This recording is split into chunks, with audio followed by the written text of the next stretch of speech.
We come now to the final 5 witnesses presented by the lawyers for the defense of Dr. Marshall Benton Taylor. As we have shown, there were major problems in the recorded testimonies of Hattie and Sylvan Taylor. By comparison, the testimonies of these witnesses seem to be straightforward. However, looks can be deceiving. Although there were 5 witnesses here, we shall look at 6 and speculate on others. More on that later. But just after the testimony of J.S. Wright, who was the last witness called by the defense, the court is sent into a spiral. Wright gives testimony about the shooting of the rifle owned by Dr. Taylor during the proceedings of the trial. As it turns out, the rifle is the final piece of the evidence missing from the prosecution case. The trial is then halted, the rifle is collected, and only then entered into evidence. And Sylvan Taylor is recalled by the court to retake the stand and give his testimony about the rifle. Included in these witnesses is the testimony of a witness that we believe was unexpected by the prosecution. As it turns out, she was one of the witnesses that Sylvan Taylor had lamented about in his testimony. In the often told story, we are told that some witnesses were turned back and told to return home during the trial. We know from letters that had been preserved by the Taylor family that a young woman had written to Nancy Booth Taylor after the trial. She apologizes for not testifying for Doc Taylor. According to the letter, someone whom she does not name, but gives hints about, had set up a roadblock on the Kentucky side of the Pound Gap. This person, or persons, was stopping everyone trying to cross into Virginia, demanding the reason for the trip. She and her husband had answered that they were going to testify as witnesses for Dr. Taylor. She writes that they were threatened and told to return home. Even though the young woman who wrote the letter did so anonymously, it seems to verify 2 of the rumors preserved in the often told story. It verifies that the witnesses were being stopped and not allowed to come and testify on Doc's behalf. It also verifies the rumor that Dr. Taylor had delivered a baby on May 14, 1892. The testimony of Wesley Swindall. The witness testifies as follows. Quote, I live in Dickerson County, Virginia. Heard of the killing of Ira Mullins on the Monday, week after the killing. I heard her detail the facts about the killing. She said she heard a gunfire, and then at first thought that it was out of the wagon. Then saw a horse fall and thought it had slipped in a mud hole. She ran to it and found that it was shot. The firing kept on. She saw her husband fall and ran to him. She then said that the parties doing the shooting then ordered her to leave. She did not know any of the parties who did the shooting, unquote. As we see here, Dr. Taylor's defense team goes back to attacking the testimony of James Mullins. When you think about the evidence given thus far in the trial, this makes perfect sense. The defense is bringing its case to a close. Other than the testimony of the eyewitness, the prosecution has no case. But the testimony of the next witness should have ended the trial and the prosecution's case. The testimony of Mrs. Ellen Alley. The amazing thing about the testimony of Ellen Alley is that for 130 years people have been looking for her name. They have also been looking for the name of her daughter and her grandchild. Yet, they have all been hidden in plain sight since Charles A. Johnson published his book in 1938. But there is a problem with this testimony. Like so many others in the transcript, it is extremely hard to follow. Again, we believe the reason for this is that the testimony had been edited. What is more is that we believe that in the case of the testimony had also been condensed. Look closely at the wording and context of Mrs. Alley's testimony. If you are familiar with this entire story, it is clear that she is speaking about 2 separate events. The first is the shooting of the Mullins home that occurred on April 14, 1892.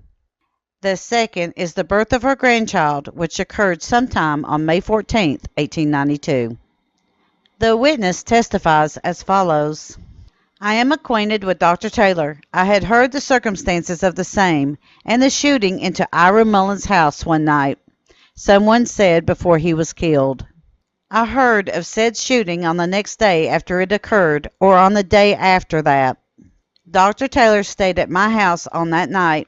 He went to bed in my house that night, and was there the next morning. I think that he had gone to bed at the time I went to bed. He stayed at my house at this time about 1 month. He was waiting on my daughter, who was expecting to be confined. This was in the spring of the year. It was Mrs. Mary Robertson that told me about it. He stayed every night, during the same time, at my house, but he would sometimes go away during the day, but he would always tell us where he was going. He usually sat up late, not going to bed before 9 or 10 o'clock. I think he went to bed the night before I did, but I'm not positive about it. I did not see him get into bed. He slept in the front room of the house, in which there was a door opening out to the road. Frank Greer, my son-in-law, slept in the same room." Unquote. But unbelievably, the testimony of the next 3, or rather 4 witnesses is more important than any of the others that we have examined. The testimonies, of course, are solely to do with the suspected gun, or rather the rifle used to commit the crime. The testimonies of Henry Hall and David Ellison and J.S. Wright. Here we must stop for a few minutes and travel back to July 26, 1892. It is on this date that the original indictment dated May 26, 1892 was thrown out and a new indictment was issued.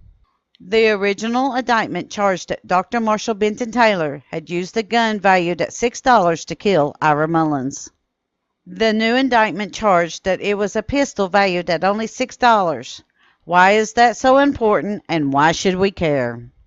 Well, other than the word gun and pistol, these 2 indictments were worded the same, word for word. Now, according to Charles Johnson's book, the original indictment and the reason it was quashed had been lost to history. But, strangely enough, Charles Johnson recorded them both in his book. Johnson's book is a history book, but his telling of the story, or rather the history of the Pound Gap Massacre, is like a gigantic jigsaw puzzle. The rest of his book is not formatted in this fashion, so why did he record this history, or the last chapter in his book, this way? Johnson had been a court clerk during the Taylor trial. This means that he was intimate with the case. He starts telling the story in a straightforward way. That is, until he obtains the transcript from the appellate court. It is here that he begins asking questions and writing in a cryptic fashion. The transcript has both indictments attached to it, except that they are now hidden as 2 counts of the same indictment. The question is why? When Dr. Taylor arrives at the Wise County Jail on July 24th, both of his pistols were entered into evidence. This is because they had been in his custody when he had been arrested in Pearisburg, Virginia. When the indictment had been rewritten, it had been altered to reflect this fact. In fact, Prosecutor Robert Bruce had not taken the time to examine the pistols before the trial. This is why he was embarrassed during the testimony of Jemima Harris. Harris had testified that the ball had been removed from Ira's bed on April 14th or 15th, looked to be a .44 caliber. Although we do not have the questions asked by the lawyers in the trial, it is plain that Bruce's next question was from her answer. The transcript states, quote, "She didn't know that Dr. Taylor carried a .44 pistol," unquote. This is the type of question that lawyers like to ask just before evidence is entered into the record of the trial. Only Doc's pistols were a Colt .45, which are center-fired and did not match the shell casings previously entered into evidence during the testimony of Robert Mullins. We wonder if the defense had moved for a mistrial at this point, but there is no evidence for it. From this point forward, the prosecution focuses on and speculates upon the rifle owned by Taylor.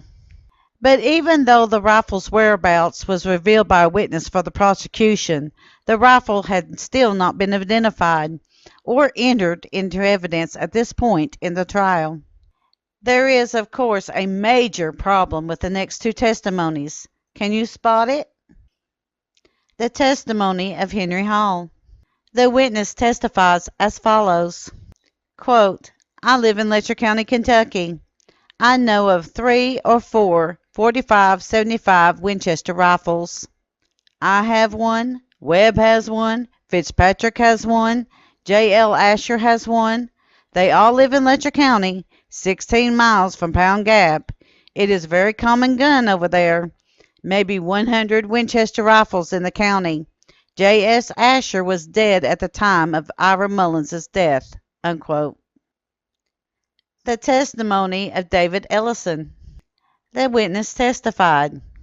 Quote, I live in Pike County, Kentucky. I heard of the killing of Ira Mullins, and I live 12 miles from where it occurred. I know of 2 45-75 Winchester rifles. One belongs to Henry Adams, and Rand Smallwood sent by me to Pike for 2 boxes of 45-75 cartridges. He had a Winchester before the killing. Unquote. The 45-75 Winchester, both the rifle and the ammunition, were unique.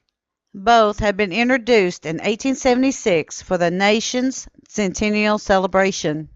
Both testimonies were probably edited after Dr. Taylor's rifle was identified and entered into evidence. How do we know this? Because mistakes were made in the editing, and we know from the affidavit of I.N. Mills that the shell casings found at the crime scene were in fact rimfire, which distinctly identifies them as a .44 caliber. You know, like the ammunition and pistol that Jemima Harris had given testimony about. It was not the .45 Winchester rifle that was a common gun, but the .44 Winchester, the rifle that would later be called, quote, the gun that won the West, unquote. Now, going back to Charles Johnson, why did he write about all of this in a non-linear, jigsaw puzzle way? We think that it would have been dangerous for Johnson to write anything he knew in a straightforward, here is everything I know kind of way. The testimony of J.S. Wright. The testimony of Wright is probably the most unique of any of the testimony given in this trial. It could be argued that this testimony, although the shortest, is the most important that is given by Jane Mullins. Remember, Jane virtually perjured herself on the witness stand by admitting that, quote, she told what suited her when it suited her, unquote. The witness testified, quote, I live at Big Stone Gap, Wise County, Virginia. I shot a gun given to me as Doc Taylor's gun. 4 times. The gun was given me by S.N. Taylor. I shot it during this term of court since the commencement of this trial, unquote. This testimony was like a lightning rod to the court. It could also be said that this testimony was a master move by the defense. Since the testimony of Jemima Harris, every time a witness is asked about the rifle owned by Taylor, it is all speculation. That speculation was based upon the shell casings found at the scene of the crime. This means every time it was asked and answered, the answer matched the answer given by Jemima Harris. In other words, it had all been about a mysterious .44 caliber Winchester rifle. But the defense team knew that just like the testimony of Harris and the pistols, the rifle did not match the shell casings from the crime scene. The only reason for the testimony given by J.S. Wright is because the defense wanted to make sure that Dr. Taylor's rifle was entered into evidence. Unfortunately, we have to turn to the often told story to learn what happened next. The rifle was sought out by the court and examined by Deputy Sheriff, who was also the local gunsmith. The deputy's name was John A. Miller. We know this from a later affidavit. Miller examined the rifle and confirmed that it was in working order. He then dry fired the rifle using one of the shells from the crime scene. The firing pin struck the shell just off center. The differences between a 44 and a 45 caliber bullet is so small that it cannot be detected by the naked eye. But a 44 bullet can be manually loaded into a 45 rifle, and no matter if the 44 variant is a rimfire or centerfire, the firing pin will always strike just off center. More on this in our video and article titled Doc's Gun. Back to the trial. S.N. Taylor is recalled. Quote, "The gun has been, the most of the time since my father was arrested, at my mother's. It was for a short time on the guard. Same gun shot by Mr. Wright was my father's gun. The gun is in the same condition it was when I got it. As far as I know, it is in the same condition it has always been in, and it is the same gun put in evidence." Unquote. After the prisoner had closed his evidence as above set forth. This is the end of the defense evidence. We must note one last thing. The testimony given by S.N. Taylor, when he is recalled, is copied almost word for word back into his earlier testimony. We believe that this was done to convince the appellate court that the rifle had always been in evidence. This and other issues with the transcript have led us to believe that each and every time we read 4575 in the transcript, that the testimony was edited to match the rifle. We at Kentucky Tennessee Living wish to thank you for reading and watching our series on the Killing Rock. Don't forget to hit that like button, as the more likes we receive, the more likely YouTube is to suggest our videos to other viewers. Also, to receive notification of future videos, be sure to subscribe and click that bell icon for notifications. We thank you for continuing to support Kentucky Tennessee Living as we bring to you the history of the Appalachian Mountains. We must remind everyone that the story names Killing Rock, the Oft-Told Tales, Killing Rock, the Untold Story, Killing Rock, the Trial, and Killing Rock, the Defense are all under the Kentucky Tennessee Living copyright.